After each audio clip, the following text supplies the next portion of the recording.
The topic today is beams deflection.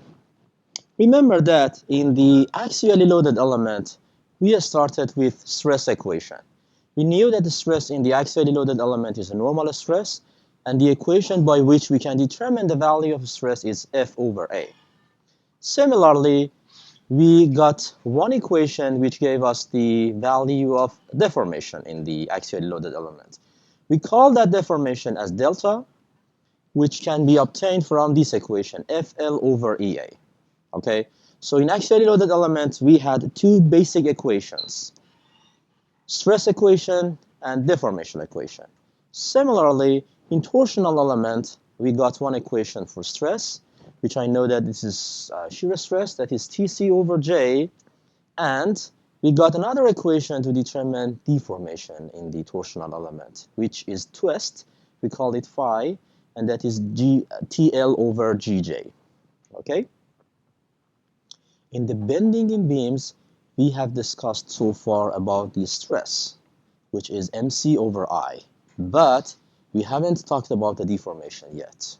So this is what we want to talk about today. This is deformation in elements which are subjected to bending. Determining deformation in beams is not easy at all. There is not just one equation that you can put few parameters in and determine how much is deformation. Okay? So I can say that this topic is perhaps the most difficult topic that we would have in the entire mechanics of materials. I would like to give you as many as solved problems with details. Okay? So I will talk about problems in class, and I will give you several examples about what would be the question in this topic.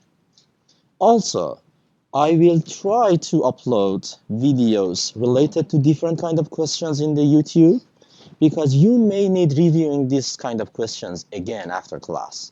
So you can go and review these questions. This is on my side as instructor.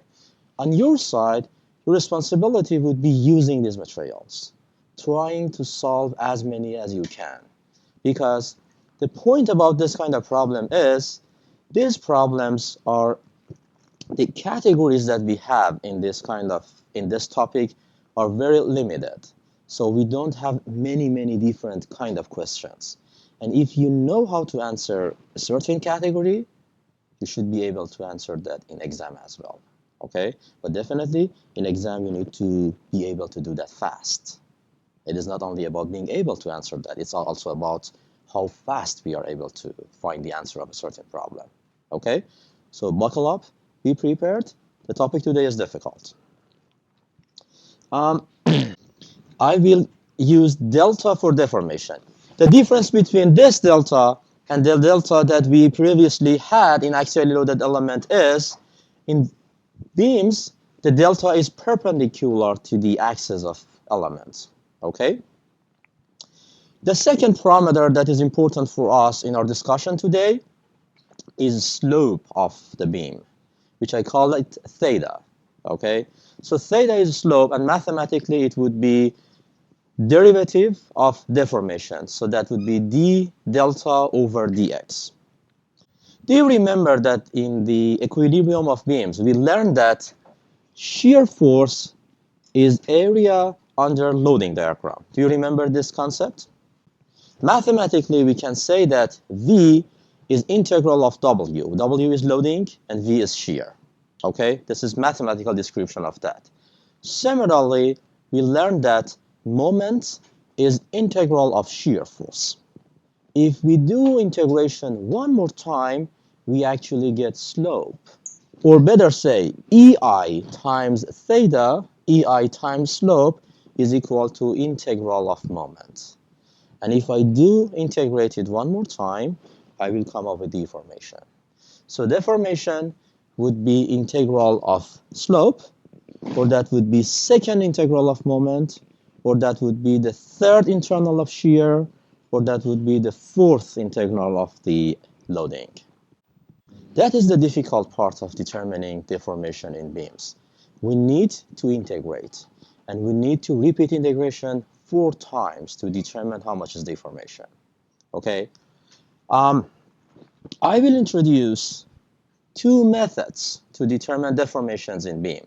One method is a standard method using the integration method, which is very difficult because we need to integrate several times. We need to consider boundary conditions, and if the beam is splitted into several parts, we need to repeat that for every part, and then we need to figure out what would be the boundary condition between each segment.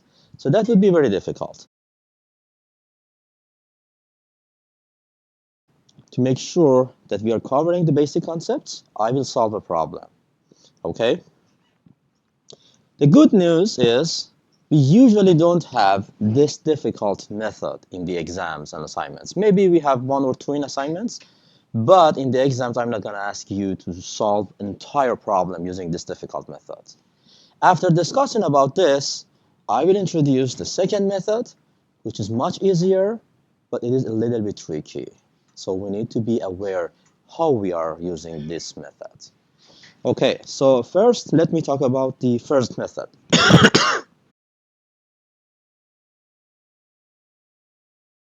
Let me introduce the concept. Assume that we have this simply supported beam which is subjected to one axial load at the middle. The shear diagram would be like this. Everybody agrees with me? The shear diagram would be constant, and there would be a jump in the middle because of the axial force, and that would be like this. What would be the moment diagram? How the moment diagram looks like? That would be 0 at the beginning because that is a 10 support, and because the shear is constant, the moment would be linear. It's increasing up to middle, and after that point it's decreasing because the shear is negative. Okay? If I do integrate one more time, I will get slope. So for a slope, because the moment is linear, I expect to see second order variation in the slope. So that would be like this. Why the slope is not 0 at the left end?